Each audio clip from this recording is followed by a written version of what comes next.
T एक linear transformation है जो 3 डायमेंशनल वेक्टर स्पेस से 4 डायमेंशनल वेक्टर स्पेस पर जा रहा है, और वो किस तरह से इनपुट की आउटपुट देता है वो आप स्क्रीन पर देख सकते हैं। यहाँ पर आपसे पूछा गया है T is singular, inconsistent, maps basis to basis और टी इज 1 1। देखिए, यहाँ पर डोमेन में बेसिस में 3 एलिमेंट है और कोडोमेन के बेसिस में 4 एलिमेंट है, तो बेसिस से बेसिस पर तो वो मैप नहीं कर सकता है, तो ऑप्शन सी तो आप डायरेक्ट टिक कर सकते हैं। दूसरा, यहाँ पर कोडोमेन की डायमेंशन 4 और डोमेन की डायमेंशन 3 है, तो ये कभी भी ऑन टू नहीं होगा। ऑन टू नहीं होने का मतलब है कोडोमेन में एक एलिमेंट आपको मिलेगा जिसकी प्रीमिस एग्जिस्ट नहीं करेगी, यानी कि T P X equals to A is inconsistent for some A belongs to M two R. ये ऑप्शन आपका ट्रू हो जाता है। अब हमें यहाँ पर सिंगुलर और 1 1 चेक करना है। उसके लिए 1 1 के लिए क्या है, आप कर्नल चेक कर सकते हैं। कर्नल के लिए आप मानेंगे कि कोई एलिमेंट, फॉर एग्जांपल हम एक पॉलिनोमियल यानी कि a plus B X plus C X square, ये पॉलिनोमियल हम कंसीडर करते हैं एन टी में। अगर ये एन टी में कंसीडर है तो हम यहाँ पर देखेंगे a b और c कितनी पोजीशंस पर हम फ्री हैं यहाँ पर राइट करने के लिए।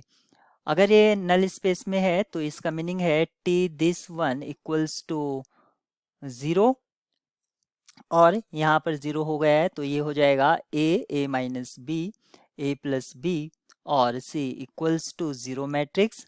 और कंपैरिजन करने पर इक्वालिटी ऑफ टू मैट्रिसेस से हमें क्या मिलेगा, A equals to B equals to C and all these 3 are 0, यानी कि सभी 0 आ गए हैं, यानी कि नल स्पेस में हम कहीं पर भी इंडिपेंडेंट या फ्री नहीं है, यानी कि एंटी में सिर्फ एक ही एलिमेंट होगा और वो 0 होगा। तो यहाँ से पता चल रहा है कि टी 1 1 है आपका।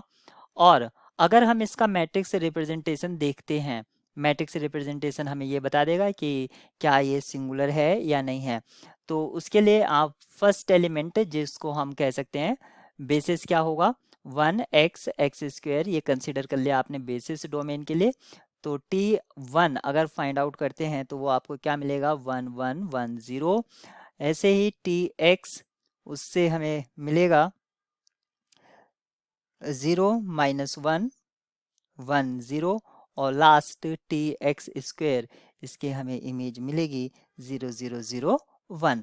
मैट्रिक्स रिप्रेजेंटेशन अगर लिखते हैं तो इसका जो साइज होगा, कोडोमेन का डायमेंशन 4 और डोमेन का 3, 4 क्रॉस 3 होगा, यानी कि 1 1 1 0, सेकेंड कॉलम 0 1 1 0 और last 0 0 0 1। Elementary row operation apply करने पर फर्स्ट रो सेम और सेकंड रो आपकी हो जाएगी 0 1 0। थर्ड रो, या आप एक रो यहाँ पर डिलीट भी कर सकते हैं, तो यहाँ पर जो रैंक है इसकी वो 3 आएगी, और नलिटी आप यहाँ से भी वेरीफाई कर सकते हैं 0 आएगी।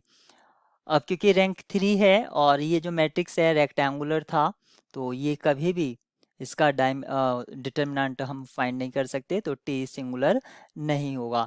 और हम यहाँ से ये भी कह सकते हैं कि रैंक से भी हम इसको प्रेडिक्ट कर सकते हैं कि रैंक इसकी फुल नहीं है, इसलिए ये सिंगुलर नहीं है, क्योंकि कितना आना चाहिए था इसका 4। ऑप्शन ए भी आपका रॉन्ग हो जाता है। इस प्रॉब्लम के लिए राइट की है बी और डी।